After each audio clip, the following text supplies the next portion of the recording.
Well, good morning, everybody. Welcome to episode 138. We're running a little bit behind schedule today. Thank you for your patience. We ran into some IT problems this morning, so we're about 25 minutes late to do this show today. A little bit of tech issues. I decided to restart my computer right before the show to try and get a clean stream. The video is a little glitchy, so we're going to see if that fixed it.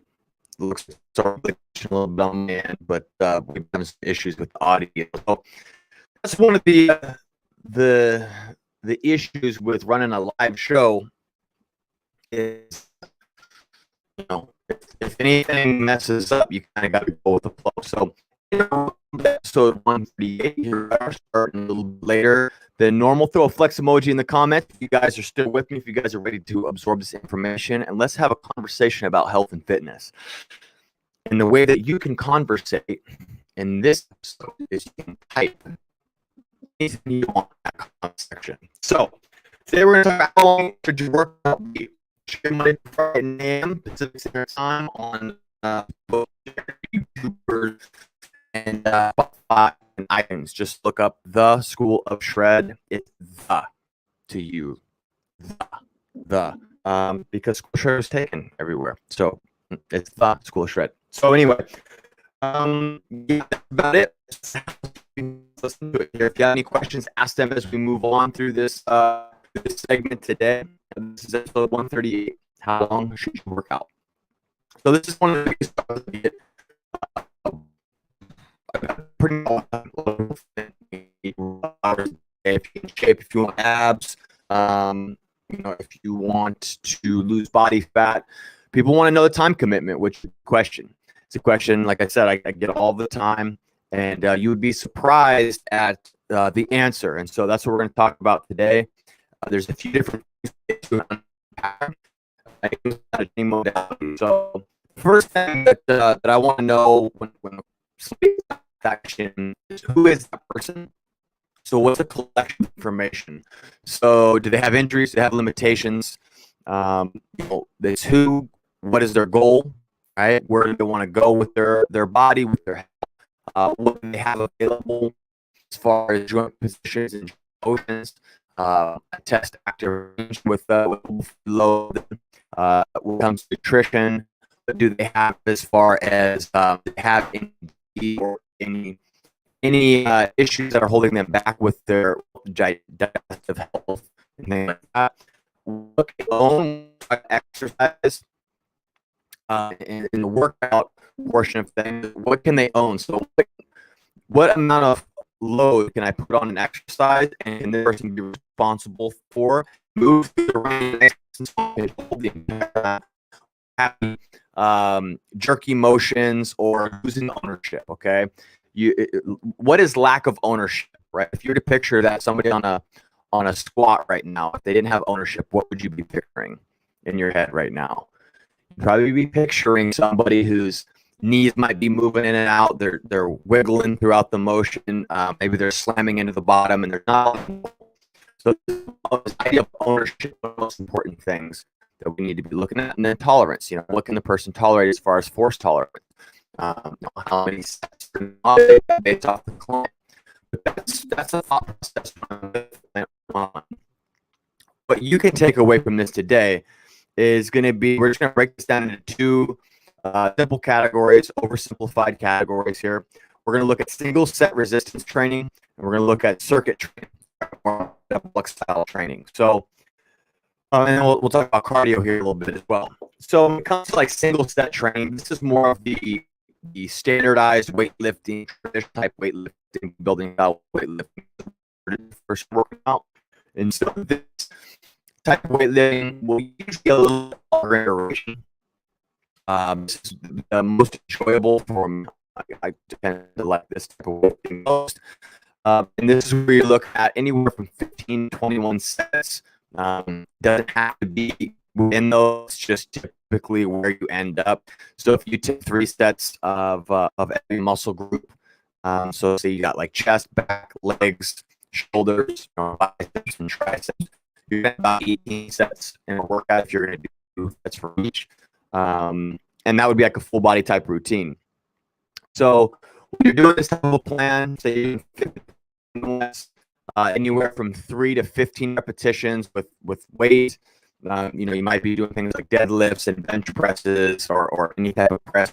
Lateral raises, rows for the back, pull-ups, lunges, things like that.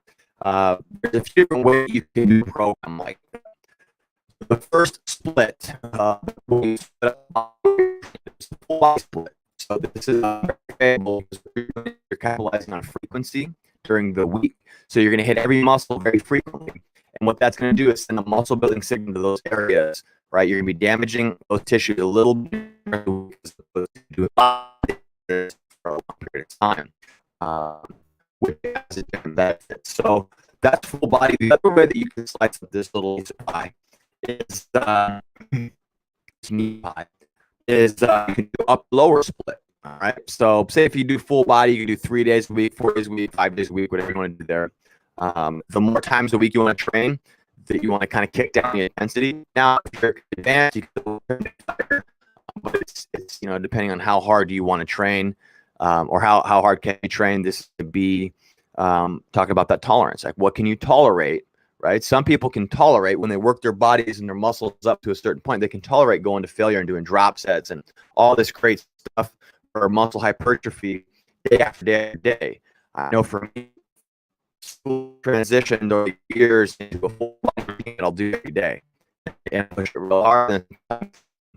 Not much kick fast to do it. So the next thing is do all your upper body muscles one day, all your lower body muscles next. You can do that about 4 days a week. And then the last thing, before things are getting a little too split up, it's like a push-pull legs. So push muscles, typically you're going to classify them as chest, shoulders, triceps. You could say leg presses and squats or pushes too, but what the industry means, the chest, shoulders, triceps for push muscles. Your back and your biceps, maybe would be pull muscles, and then leg. Right, so you push on one day, pull on the next, legs on the third day. You can do that 5 times, and then basically you would try everything twice except for one. If you push, pull, leg, push, pull. All right, you took the weekend off, totally recover. I'm a big natural athletes and 2 consecutive days off to let the nervous system recover. The next week you would start with leg, then go push, pull, leg, push. So pull would be only 2 that week, and just rotate it like that. So that do it 5 days a week. You can pick however many you need. There's so much variance out here. I'm just trying to make a point here. And the overall point is that these are plans for muscle hypertrophy or maximal strength most of the time. These type of resistance training splits, you're doing straight sets. And what a straight set is where you do, say if you're doing lunges for legs, you would do, or you do squats for legs. You do one set, you for a minute, you do another set. And then you do the next exercise, right? You're not supersetting or doing a training routine. Everything that I just explained over the last few minutes, usually about 45 to 60 minutes. Right? So that's the answer to how long should you work out. If you're doing a single set resistance training session, it's going to be a little bit longer, but it does not have to be over an hour. Okay. It doesn't have to be over 45 minutes. You could even get these in 30 minutes. I've sped mine up. It just depends how long you train and what is your current tolerance. That's going to shift things. And then what do you have time for? What do you enjoy, right? I've had times where I have to get a 15-minute lifting workout in when I get to work, because by the time I get to work, sometimes management gets away from me. I got things I got to do. I get to work. I got a client in 15 minutes, and I just do a few sets. A few sets is always better than nothing, right? In my opinion. I mean, I look at exercise. I look at all movement as exercise. It's one of the laws, not the rules, but one of the codes of conduct of school of S.H.R.E.D, all movement is exercise. So if I drop down and do some push-ups, I'm not worrying about that has to be a workout. If I go do some heavy presses or I do knock out a couple pull-ups before a client comes in, I don't really look at it as I have to have gym clothes on and get a workout in, you know, any resistance training bouts of exercise, about 45 to 60 minutes. The other way that we can kind of classify exercise into is this circuit training type modality. These are going to be shorter. All right. We're looking at 15 to 30 minutes when you do these. This is what a lot of us are doing when we're stuck at home right now. All right. So when you're doing at home workouts, you don't need as much time. It does not take as much time. You'll actually plow your central nervous system if you try to go too long. You're doing like full body at home calisthenics if you're not. So this is different. So if you're looking at single set muscle group type routine, single set resistance training bouts, if you're in the gym and you're doing loading schemes, like you're doing that traditional 10 repetitions, 3 sets of 10 type thing, that could be about 45 to 60 minutes. When you're doing metabolic stuff, doing supersets like push-ups, and squats, crunches, and burpees, and you're coupling all those together and then you rest, look at maybe 15 to 30 minutes. 30 minutes is kind of a long workout as far as metabolic style training. And so, like I said, it's supersets, it's back to back. That's what superset is basically one exercise. So it's going to be like 4 or 5 or 6 exercises. And this usually fits really well when we're doing calisthenics stuff. Calisthenics is full body, or calisthenics is more of a body weight activity. Okay, so think about like you're doing push-ups, you're doing crunches, bicycle crunches, mountain climbers, burpees, squats, lunges, split squats, you know, all that kind of good stuff. So doing that, and if you string those guys along, you do 15 here, 15, 15, and you take a rest, and you do maybe 4 or 5 rounds of that. That's a good metabolic kind of split, right? And that's kind of a traditional way of doing circuit training. Like I said, there is unlimited potential here. You could drag and drop different exercises in. You could fit this all sorts. What's their goal? What do they have available? Right? What can they do? What can this person do? What can you do? Do you have injuries? Do you have limitations? Right? We have to address that before we get into any of this stuff. But for the sake of trying to give people a thought process of maybe how long we're talking about. So the circuit style training usually is going to be full by 3 to 5 days per week, right? If you do Monday, Wednesday, Friday, if you're new, been doing this for a while, you do day through Friday. You take the weekends off and you do steps every day, right? Step a day, and go every day, time doing steps. You know, you have time where you don't do steps. You know, like I've injured my heel before I will go walk. You know, things that, but it should be kind of just a daily activity type mindset, you know, the steps. But workouts, you know, if you're doing full body resistance training, doing the calisthenics 3 to 5 days a week is good. So what does this improve? So like I said, maximal strength and hypertrophy is typically what's happening when we're doing like 3 sets of 10, or the 5x5s, 5x5. If you've heard of those, kind of more of a maximal strength program. 15, shaper type program, really shaping their build or whatever. You have to translate a lot of things in the fitness industry because you know, headlines and articles and stuff. People say that you know, 15 is for the shapers, and then 10 is for build muscle, and you're gonna Hulk out and rip out of your shirt if you do 5 reps. It's not true. You're gonna build muscle or trick. So anyway, so with the circuit training, what we're looking at is going to improve endurance, right? It's going to improve that lactic acid threshold, okay, which is how much lactic acid, how much metabolic stress they can handle in one given time. All right. As time goes on, these higher burn, your body gets better at buffering that, and that creates muscle endurance. It also boosts the metabolism up. It gets the metabolic jack to the roof. Create something called a bunch of calories your body has to burn to replenish all of the oxygen debt you created in that workout. Okay, these reps are going to be, and this is prime fat burning. It's this deliberate fat burning, right? You're going to burn body fat when you're doing exercise, even when you're doing lifting. You know, that's going to be more investment in your long-term muscular health, right? Where metabolic training, it tends to be intensity. It's just a different type of stress on the body. And so it's a little more deliberate, we'll say, for lack of a better term, right? Everything running body fat. If you're in nutrition, all good stuff.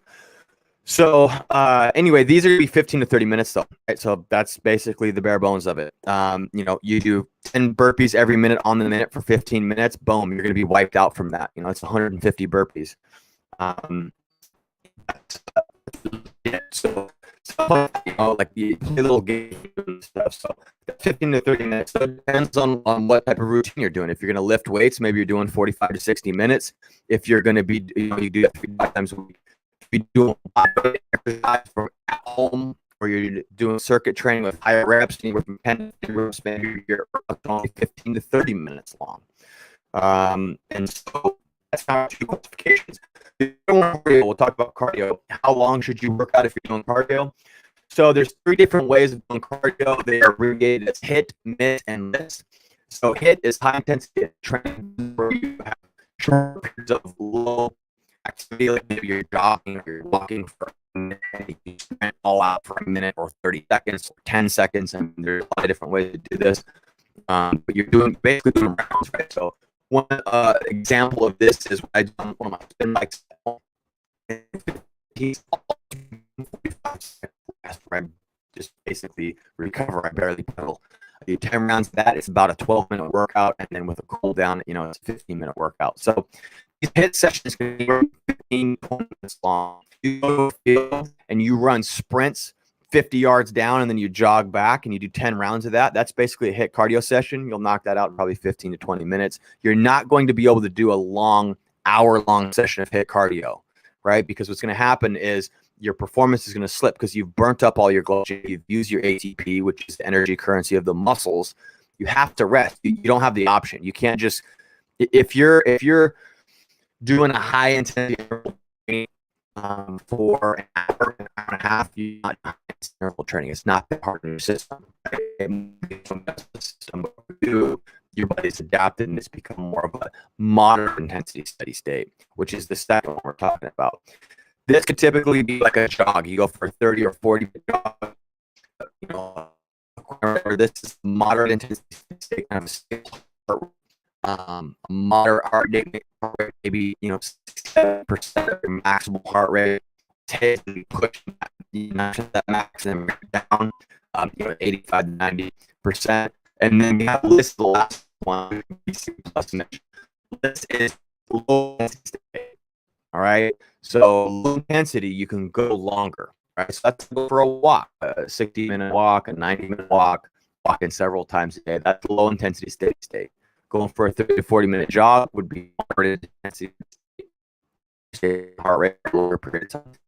And then cardio would be your interval in it, where you're spiking the heart rate and you're down. Those are going to be shorter workouts by nature. So anyway, when it comes to cardio, you're looking at 15, 20 minutes for HIIT, 60 plus minutes if you're going for a walk.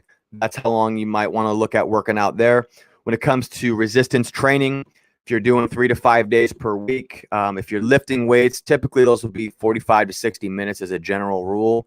But if you do 9 minutes, I love to work out. But now I do 30 to 45. So it's going to change over time. But 45 to 60 minutes of weightlifting usually gives you enough time to get through everything. And then circuit training, it's going to be shorter, right? If you're doing bodyweight exercise at home, 15 to 30 minutes. Some considerations to look at that where you might want to revise, right? Your program should always be a revision. The things that I'm saying, they're not a rule, they're not a law. It's not always going to be like this. It's not going to be like this for everybody. So you gotta use these things I'm saying and just adopt. Good exercise and a good healthy routine is all about thought process. And so, considerations would be if you're tired or you have lack of sleep, you might want to bring the intensity down. Maybe you want to, if you're injured, you can't compromise. A lot of clients that I work with in person and specialize in working with, they might have issues, they might have pain, they might have back pain, they might have shoulder pain. So everything I talk about goes up the window because it's all about what can they do today. What can they do today? Testing everything, working through everything, deadlift because deadlifts are on the list of exercises I think you need to do today. There's no place in a commercial setting, right?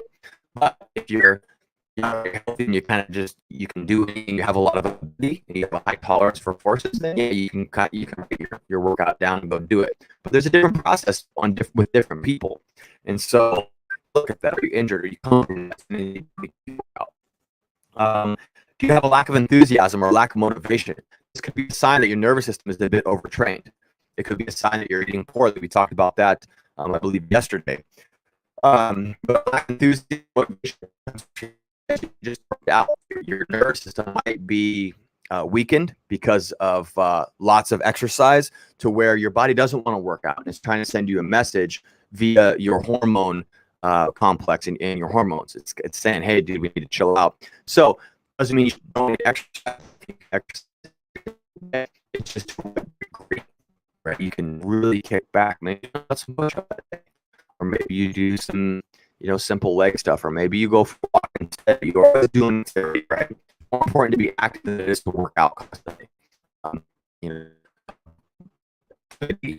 Is key. Activity. So getting fresh air, going for a walk, going for a jog, just doing what you can.